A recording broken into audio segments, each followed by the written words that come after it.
প্রিয় দর্শক, আসসালামু আলাইকুম। নামি দামি রেস্টুরেন্টে আপনারা নিশ্চয়ই তন্দুরি ফিশ ফ্রাই খেয়েছেন। অতুলনীয় স্বাদ এবং লোভনীয় ফ্লেভারের পাশাপাশি এটার প্রাইসটাও কিন্তু অনেক বেশি হয়ে থাকে, যে কারণে অনেকের পক্ষেই কিন্তু রেস্টুরেন্টে গিয়ে এই রেসিপিটা ট্রাই করার সুযোগ হয় না। তাদের জন্য বাড়িতেই কিভাবে রেস্টুরেন্টের সাথে তান্দুরি ফিশ ফ্রাই করবেন, সেই রেসিপিটাই আজ শেয়ার করব। আজকের রেসিপিতে থাকছে তন্দুরি ফিশ তেলাপিয়া মাছ দিয়ে। আপনারা যে কোনো মাছ দিয়েই করতে পারবেন। এটা খেতে কতটা ফ্লেভারফুল হবে, কতটা টেস্টি হবে, সেটা কিন্তু নির্ভর করে কুকিং রেসিপি কতটা সঠিকভাবে ফলো করে কুক করছেন সেটার উপরে। দেখিয়ে দিব কিভাবে ফ্রাই করলে এই মাছটা যখন উল্টিয়ে দিবেন তখন ভেঙে যাবে না বা ওপরের অংশটা উঠে যাবে না। তেলাপিয়ান মাছ আপনি কিভাবে কাটবেন প্রথমেই দেখিয়ে দিচ্ছি। মাছের গাটা এভাবে চিড়ে দিতে হবে। দেখে নিশ্চয়ই আপনারা বুঝতে পারছেন যে হালকা করে চিড়ে দিলে হবে না। শরীরটা এমন বড় বড় ভাবে চিড়ে দিতে হবে যেন চিড়টা মাছের মাঝখানের মেইন কাঁটা পর্যন্ত চলে যায়। এভাবে চিড়ে নিলে মশলা মাখানোর সময় ভিতর পর্যন্ত মশলা ঢুকবে। এতে করে পুরো মাছটাই খেতে মজা লাগবে। লক্ষণীয় একটি বিষয় হচ্ছে যে অনেকেই কিন্তু মাছের গন্ধের কারণে মাছ খেতে চায় না।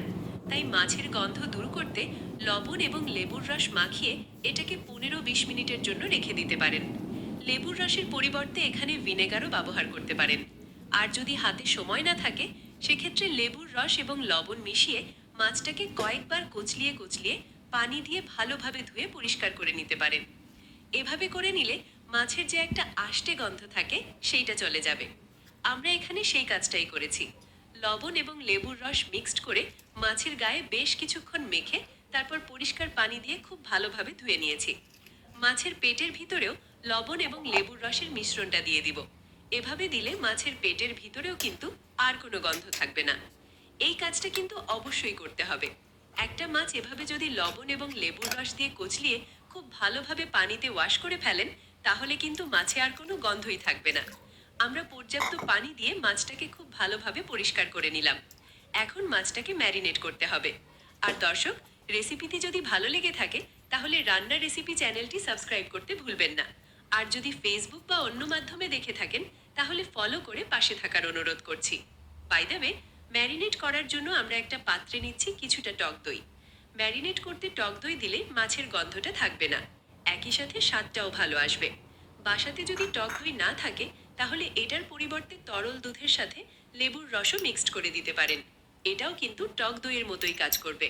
দিচ্ছি 1 টেবিল চামচ আদা বাটা, সাথে দিয়ে দিচ্ছি 1 টেবিল চামচ রসুন বাটা। আপনারা চাইলে আদা রসুনের গুঁড়াটাও ব্যবহার করতে পারেন। ধনিয়ার গুঁড়া দিলাম 1 চা চামচ। এই পর্যায়ে গরম মশলা অ্যাড করব। গরম মশলা দিয়ে দিচ্ছি 1 চা চামচ পরিমাণ। দিয়ে দিচ্ছি তান্দুরি মশলা। এটা দিলাম 1 চা চামচ পরিমাণ। তান্দুরি মশলাটা মুদির দোকানে রেডিমেড কিনতে পাবেন। আমরা দোকানের রেডিমেডটাই ব্যবহার করেছি। দিচ্ছি ভেজে নেওয়া জিরে গুঁড়া 1/2 চা চামচ পরিমাণ। লাল মরিচের গুঁড়া দিয়ে গেলাম। লাল মরিচের গুঁড়া দিয়েছি 1 চা চামচের মতো। মেথি দিয়ে দিলাম 1/2 চা চামচের মতো। এটা অবশ্যই গুঁড়া করে দিতে হবে।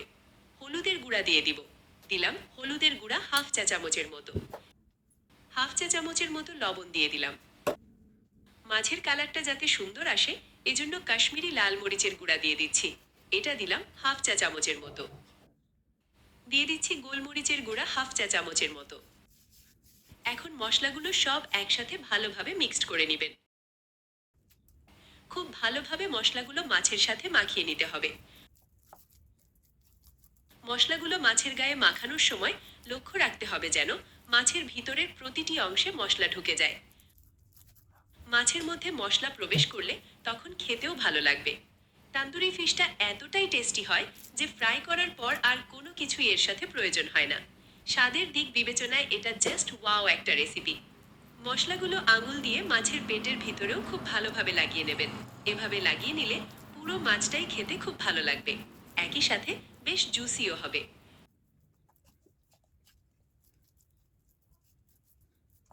মশলা মাখানো হয়ে গেলে মাছটা মেরিনেট করে নিতে হবে। আমরা এখন মাছটা 1 ঘন্টার জন্য মেরিনেট করে নিব। আর যদি আপনাদের হাতে সময় কম থাকে তবে ঝটপট ফ্রাইও করে ফেলতে পারেন। সেক্ষেত্রে মশলা মাখিয়ে নেওয়ার পরপরই এটা ফ্রাই করা যায়।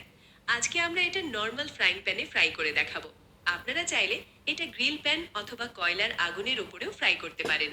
দর্শক, আপনারা দেখতে পাচ্ছেন মাছের কাটা অংশের মধ্যে কিন্তু মশলাগুলো খুব ভালোভাবে প্রবেশ করেছে। মাছের কোনো অংশ কিন্তু আর সাদা দেখা যাচ্ছে না। প্রতিটি অংশেই মশলাগুলো খুব ভালোভাবে প্রবেশ করেছে। এখন মাছের ওপরের যে মশলাগুলো আছে সেগুলো হাত দিয়ে সরিয়ে নিচ্ছি। কারণ হলো, ওপরের এই মশলা থাকা অবস্থায় যদি ফ্রাই করি তাহলে মশলাগুলো পুড়ে যাবে। সেজন্য মশলাগুলো ওপর থেকে তুলে নিয়ে নেবেন। তবে এমনভাবে নেবেন যেন ভিতরের মশলাগুলো বের হয়ে না আসে।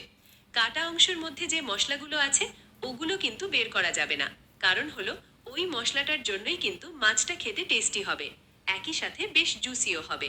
মাছটা ভাজার জন্য ফ্রাইং প্যানে নিয়ে নিচ্ছি সরিষার তেল। আমরা সরিষার তেলটাই ব্যবহার করব, তাহলে টেস্টটা ভালো হবে। তেলটা ফ্রাইং প্যানে ছড়িয়ে দিব। এরপর আমরা কিছুক্ষণ অপেক্ষা করব তেলটা ভালোভাবে গরম হওয়ার জন্য। তেল ভালোভাবে গরম হয়ে আসলে মাছ ছেড়ে দিতে হবে। এ পর্যায়ে চুলার জালটা হাই ফ্লেমে রেখেছি। আধা মিনিটের মতো মাছটা হাই ফ্লেমে রাখবো। আধা মিনিট পর মাছটা উল্টে দিব। অপর পাশটাও আধা মিনিটের মতো হাই ফ্লেমে ফ্রাই করে নেব। আধা মিনিট পর চুলার ফ্লেমটা কমিয়ে মিডিয়ামে নিয়ে আসবো। মিডিয়াম টু লো মিডিয়াম আঁচে রাখবো। এ পর্যায়ে মাছটা এমনভাবে ভাজতে হবে যেন মাছ পানি ছেড়ে না দেয়। একই সাথে মাছ যদি ধীরে ধীরে ফ্রাই করেন তাহলে কিন্তু ড্রাই হয়ে যাবে। এজন্য মিডিয়াম আঁচে আপনারা ফ্রাই করে নেবেন, তাহলে মাছ দ্রুত ফ্রাই হবে। কারণ মাছ সেদ্ধ হতে কিন্তু বেশি সময় লাগে না। এভাবে ফ্রাই করলে মাছের ভিতরে জুসিনেস ভাবটাও ঠিক থাকবে। মাছটার এক পাশ ফ্রাই হলে এখন এটাকে উল্টিয়ে দিব। মাছটা খুব সাবধানে ধরে উল্টিয়ে দিবেন। এখানে লক্ষ্য রাখবেন, ফ্রাইং প্যান যদি ভালো না হয় তাহলে কিন্তু মাছটার নিচের অংশ ফ্রাইং প্যানে লেগে যাবে। একই সাথে মাছটা ভেঙেও যেতে পারে। এজন্য আপনারা চেষ্টা করবেন ফ্রাই করতে নতুন কড়াই বা নতুন ফ্রাইং প্যান ইউজ করার। তাহলে মাছটার নিচের অংশ লেগে যাবে না। আমাদের তন্দুরি ফিশ ফ্রাই শেষ পর্যায়ে। উল্টে পাল্টে মাছের দুই পাশে ফ্রাই করে নিলাম। আমরা এখন এই মাছটাকে একটা স্মোকি ফ্লেভার দিব। স্মোকি ফ্লেভার অ্যাড করা হলে এটার স্বাদ কিন্তু দ্বিগুণ হয়ে যাবে। আমরা একটা কাঠ কয়লা চুলার আগুনে গরম করে নিলাম। এবার গরম কয়লাটা মাছের পাত্রে বসিয়ে দিচ্ছি। আপনারা চাইলে এভাবেও মাছ ফ্রাই করে খেতে পারবেন, কিন্তু যখন মাছটাতে স্মোকি ফ্লেভার অ্যাড করবেন তখন এটার স্বাদ বহুগুণে বেড়ে যাবে। বাসাতে তৈরি করলেই বুঝতে পারবেন আপনারা। কয়লার ওপরে সামান্য সয়াবিন তেল দিয়ে দিচ্ছি। এবার মাছটাকে একটা ঢাকনা দিয়ে ঢেকে রাখবো। 4-5 মিনিটের মতো মাছটাকে ঢেকে রাখবো। এতে করে মাছটাতে স্মোকি ফ্লেভার খুব ভালোভাবে অ্যাড হয়ে যাবে। 4-5 মিনিট পর ঢাকনা খুলে তন্দুরি ফিশটাকে সার্ভ করব। এই তন্দুরি ফিশটা খেতে কিন্তু এমনি এমনি অনেক বেশি ভালো লাগে। আপনারা চাইলে মেয়োনেজ বা হট চিলি সসের সাথেও পরিবেশন করতে পারেন।